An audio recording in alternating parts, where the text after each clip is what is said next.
聽眾朋友你好，呢度係古今漫遊，我係羅賓。1969年，嚟自北京軍區嘅一隊人馬，帶住林彪嘅命令嚟到五台山，要喺呢一片清靜嘅聖地上面去揾風水寶地，為林彪修建私人別墅。佢哋睇中咗武郎廟同埋金光窟呢兩個寶地，於是動用工兵進行爆破施工，將廟入邊所有嘅塑像建築，唔理佢嘅文物價值係點樣，一概就地炸毀。隨住隆隆嘅爆炸聲，呢兩座千年古蹟就咁樣永遠毀滅咗啦。當隨行嘅攝影師拍低咗呢個轟炸過程嘅時候，天空突然出現咗一團奇特嘅雲霧。當照片洗出嚟嘅時候，發現文殊菩薩出現喺照片上面。今日我哋就嚟傾一傾五台山同埋文殊菩薩嘅故事，佢哋兩者之間有住乜嘢嘅淵源呢？而康熙皇帝又同五台山又有啲咩關係呢？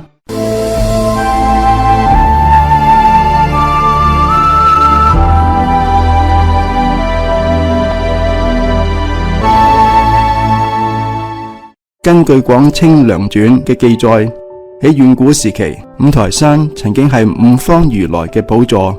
隨住世代凋零，滄海桑田，舊日嘅神佛已經返回到天庭啦，而人間就留下咗佢哋住世時嘅痕跡。喺五台山嘅望海峰上邊，仍然聳立住一座牌坊，上面刻住清涼聖地呢幾個大字。佢好似一扇大門，將大家引入菩薩嘅清涼世界。喺中國嘅名山大川入邊，晝夜嘅溫差係好大噶。咁樣點解只有五台山以清涼著稱呢？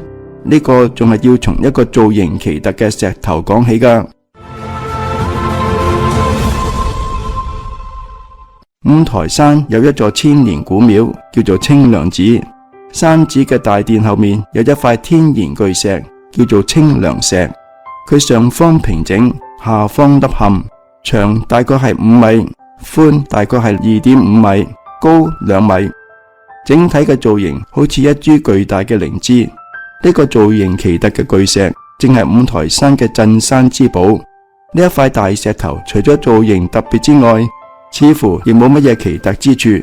點解呢座大石就成咗鎮山之寶呢？相傳喺好耐之前，五台山一帶嘅氣候惡劣，夏季酷熱難耐，冬季又寒冷異常嘅，同時一年到頭經常有風沙嘅，黃沙鋪天蓋地。咁惡劣嘅環境，呢個點能夠係人住嘅地方啊？唔單止附近嘅老百姓生存得好艱難，就連飛禽走獸都冇辦法喺度生活噶。有一日，文殊菩薩嚟到呢一度說法講經，睇到五台山一帶黃沙滾滾，滿目蒼涼。菩薩慈悲為懷，發咗一念要拯救呢個地方嘅生靈。於是文殊菩薩前往東海龍宮，要借龍王嘅寶石一用。文殊菩薩變成咗一個老和尚，拎住齋缽去化緣，直接走入海入邊。真人唔係都係喺陸地上面化緣嘅咩？點解會走到龍宮嚟呢？能夠嚟到龍宮嘅，肯定就唔係凡人啦。呢一點龍王早就睇出嚟啦。佢見老僧氣度不凡，好慷慨咁樣設宴款待佢。食得正係高興嘅時候，老僧就話啦：我有一事相求，想借龍宮門口嘅青石用一用，造福當地嘅眾生。龍王一聽，頓時面露難色。原來呢個青石並唔係普通嘅石頭，佢係叫血龍石。每當龍王5個仔行雲暴雨翻嚟嘅時候，都係大汗淋漓，燥熱難耐噶。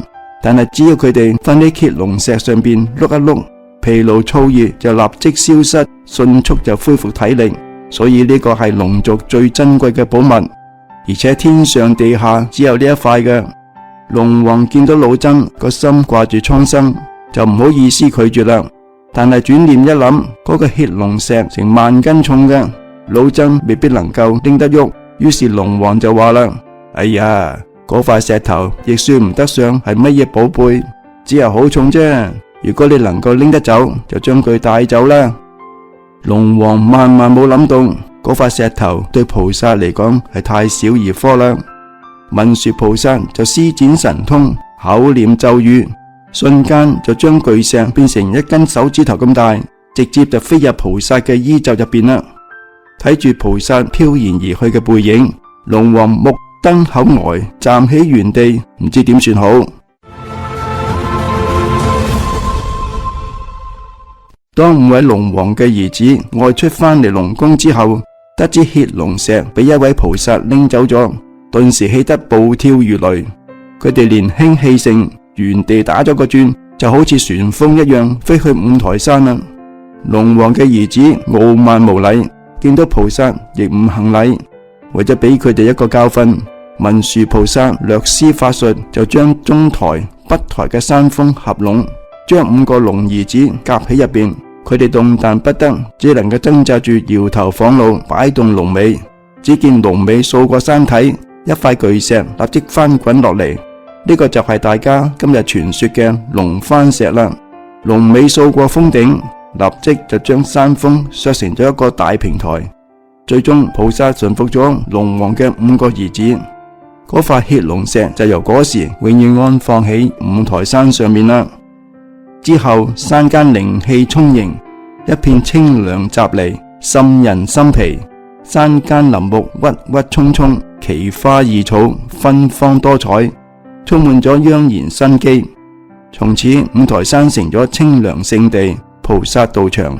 嗰塊血龍石就改稱為清涼石啦。呢個係一塊神奇嘅靈石，據講人坐喺上面，立即可以消除燥熱，清涼身心。呢塊清涼石上面仲可以同時企40幾人嘅，大家企喺石上面，感覺悠悠晃晃，好似係聽到文殊菩薩朗朗嘅說法聲，又好似坐喺行進緊嘅船上面，神秘而奇特嘅。因此佢有一個神奇嘅名號，叫做文殊床或者文殊菩薩說法床。而喺佛門入邊，清涼有其他嘅意思嘅。睇過佛典嘅朋友可能有所了解。人世間嘅煩惱就好似熱毒，係由太多嘅慾望同埋雜念交織而成。修習佛法就可以解除煩惱，令人如入清涼嘅世界。因此清涼係同煩惱相對嘅，反映嘅係修行人喜悅、清淨、超脫嘅境界。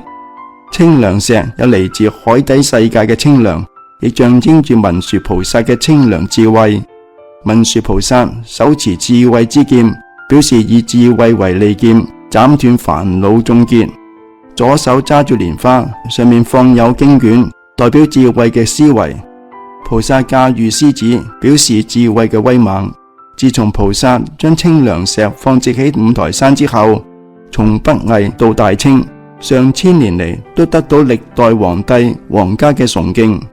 大明萬曆34年，即1606年，皇帝命人鑄造9級銅質千佛塔，上面刻有清涼福壽嘅印紋，同埋清涼之印嘅銅印，放置喺清涼寺入邊。中間有文殊菩薩像，旁邊有清涼石，有隻千佛塔，殊勝至極。喺遠遠咁樣望去，千佛塔如同一座金碧輝煌嘅宮殿，點綴喺清涼谷嘅山岩之間，形成一幅絕美嘅圖畫。清朝時期，康熙皇帝曾經多次巡禮五台山。康熙28年，即1689年8月，聖祖康熙為清涼寺題寫咗水晶玉同埋心會真如嘅匾額。康熙41年，即1702年嘅2月，康熙皇帝帶住4王子胤禛等人第4次巡禮五台山嘅時候，再次去清涼寺，一行人禮拜菩薩，瞻謁清涼石。王子胤禛為清涼寺寫咗2首詩。康熙曾經寫咗一首菩薩頂嘅詩，呢首詩傳到今日，直接改變咗好多人對康熙嘅認識。詩文係咁樣寫嘅：40餘年禮世騎，本來面目是天家。清涼無物何所有，葉斗風橫問法華。騎係指供奉佛像、進行宗教儀式同埋修行嘅場所。禮世騎指嘅係敬佛、禮佛或者佛法修煉。天家通常理解為天子，仲有一層意思係指天上嘅人家或天上之子。前面兩句講嘅係康熙皇帝自認為係佛門中人，喺40多年嘅禮佛入邊，康熙冥冥中意識到咗自己本嚟係嚟自天上嘅人。詩入邊嘅清涼無物可以引申為小法小道帶俾人嘅清涼，最後就好似磨磚做瓦，積雪為涼，轉眼成空，並唔係真正嘅解脫噶。人喺紅塵入邊，來時一身光，走時一身光，乜嘢都帶唔走噶。塵世係唔真實噶，係空噶。生生世世嘅輪迴，名利情都係身外之物。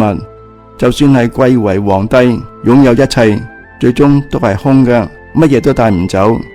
於是康熙皇帝嘆咗一句：清涼無物，何所有？人喺紅塵入邊，真正能夠擁有嘅係乜嘢呢？人喺塵世輪迴嘅意義又係乜嘢呢？係唔係只有身心達到清涼嘅淨地，先至係生命嘅真實本來嘅真面目呢？葉斗指嘅係五台山嘅葉斗峰，係五台山嘅最高峰。峰橫係講五台山嘅5個山峰都係平嘅，就好似巨大嘅平台。五台山亦都因此而得名嘅。法華係好容易令人聯想到《法華經》，代表住智慧同埋真理。法華嘅另一層寓意係佛法喺中華紅傳，遍地開花。康熙皇帝企喺五台山嘅菩薩頂，一覽眾山。喺呢個清涼嘅世界，一代聖主智慧大開，佢代表咗世人發出天問。佢問：咩時候先至能夠迎嚟真正嘅佛法，引領眾生返本歸真呢？葉斗峰橫問法華，呢句詩其實係問人喺塵世入邊輪迴嘅意義係乜嘢呢？但回答呢個問題就要等到真正嘅佛法喺中華紅傳嘅時候，先至能夠有答案嘅。只有呢個時候嘅佛法，先至可以圓滿咁樣解答人生嘅終極問題。我係邊個？我從邊一度嚟？我為乜嘢而嚟呢？我會去邊一度呢？亦只有到咗呢一個時候，真正嘅法船先至會啟航噶。悠悠歲月，轉眼飛逝幾百年。喺呢一個越嚟越黑白顛倒、善惡不分嘅人世間，係唔係已經到咗釋迦牟尼生前所講嘅末世嘅末世呢？如果答案係肯定嘅話，咁樣釋迦牟尼所講嘅未來佛就好可能已經嚟到咗人世間。末世度人嘅佛法好可能就已經喺度傳緊噶啦，有緣嘅人就已經喺度得法。康熙皇帝天問嘅答案好可能就喺眼前。好啦，今日就講到呢一度，感謝你收睇古今漫遊。如果你喜歡嘅話，請點讚、訂閱、分享。我係羅賓，我哋下次節目再見。